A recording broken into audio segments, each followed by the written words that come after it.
The day after my last post, I decided I needed to be methodical about this. No emotional reactions, no confrontations, until I had everything lined up perfectly. I made a list. I'm a chronic list maker when stressed. 1. Secure my financial situation. 2. Gather evidence of his true character. Not for legal reasons, but for when family inevitably asks questions. 3. Find out exactly how deep his deception goes. 4. Prepare an exit strategy. 5. Build a support network without revealing everything just yet. The first thing I did was call my personal bank, the account he doesn't have access to, and increase my security measures.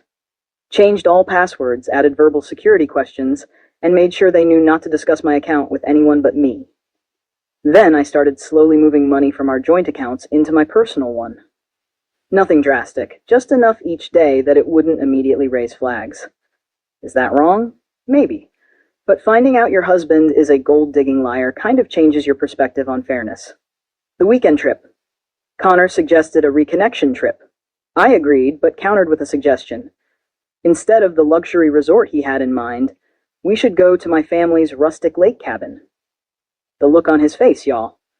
He recovered quickly with a, "Whatever makes you happy," but I saw that flash of disappointment. Everything is suddenly making sense. How he always pushes for the expensive options when he knows my family might cover it, but becomes budget conscious when it's coming from our accounts. The cabin trip was actually more revealing than I expected.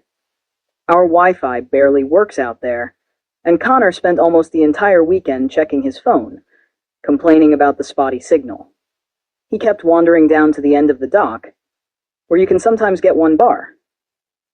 At one point, I followed him quietly. I overheard him telling someone he was going crazy being trapped in the middle of nowhere, and that he'd make it up to them when he got back. Who was he talking to? And what exactly was he planning to make up to them?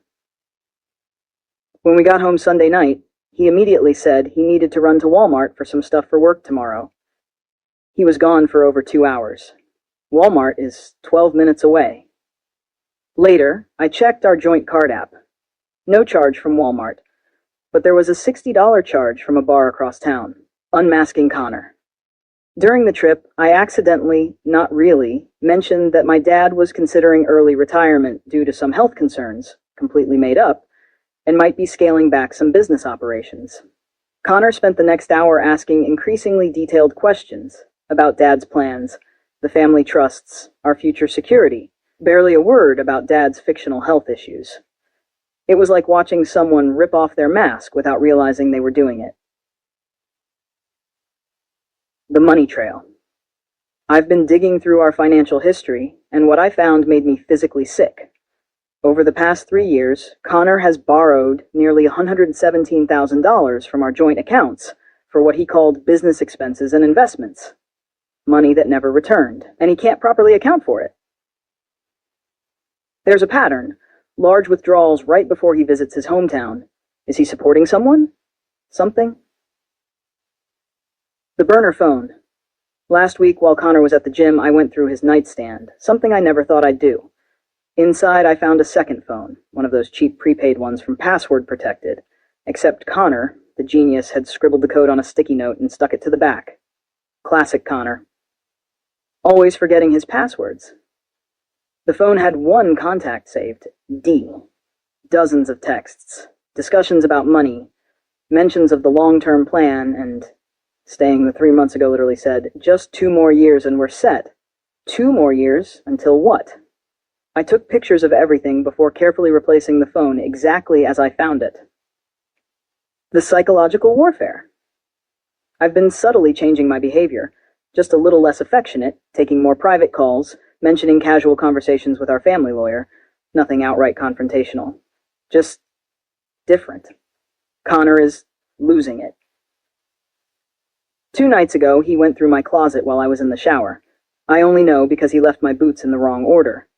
Yes, I'm that person who arranges her shoes precisely. I didn't say anything, just rearranged them while he watched from the bed, pretending to be on his phone. Yesterday, I found him scrolling through my iPad search history while I was making dinner.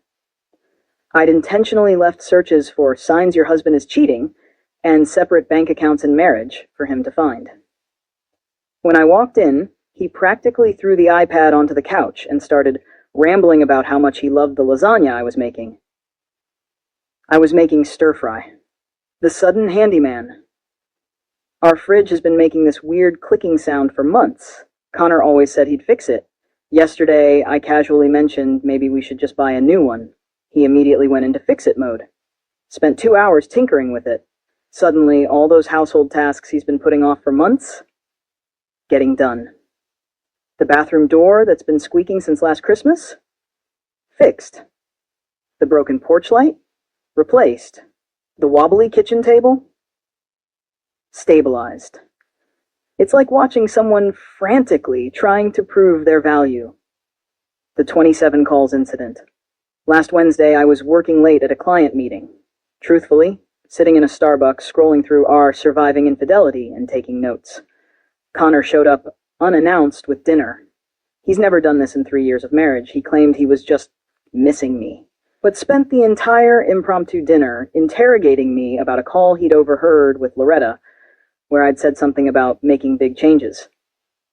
The call was actually about possibly redoing our guest bedroom, but he doesn't need to know that. Then came the 27 calls. I now realize what triggered it. That morning, I'd left some printouts from our joint account on my desk, showing his large withdrawals over the past year. I hadn't confronted him, just left them there. When I came home, the papers were in a different position. He'd seen them. He'd panicked. That's why he bombarded me with calls. When I finally called him back after the 27th call, hey, what's the emergency? My phone was in my desk during meetings. No emergency. Just, is everything okay? With you, with us? Different how? I don't know, just distant, and you've been taking a lot of private calls. And you mentioned something about your dad reconsidering his business plans. I'm worried about you. Notice how he slipped in concern about my dad's business, between fake concern for me. Classic Connor move I never recognized before. Everything's fine, just busy with work. Why would anything be wrong? The silence was so long I thought the call had dropped. No reason, I just love you, that's all. I love you too. The biggest lie I've ever told. After we hung up, I sat in my car and cried for almost an hour. Not because I'm sad the marriage is ending, because I'm mourning the relationship I thought I had. Connor, the man I fell in love with, doesn't exist. He's a character played by a man who sees me as nothing but a bank account with a body attached. Last night he suggested we have another vow renewal ceremony. Why? He's panicking about his gravy train derailing. What he doesn't know, I've already spoken to a lawyer. Not our family lawyer, someone outside our social circles. Next week, I find out my options.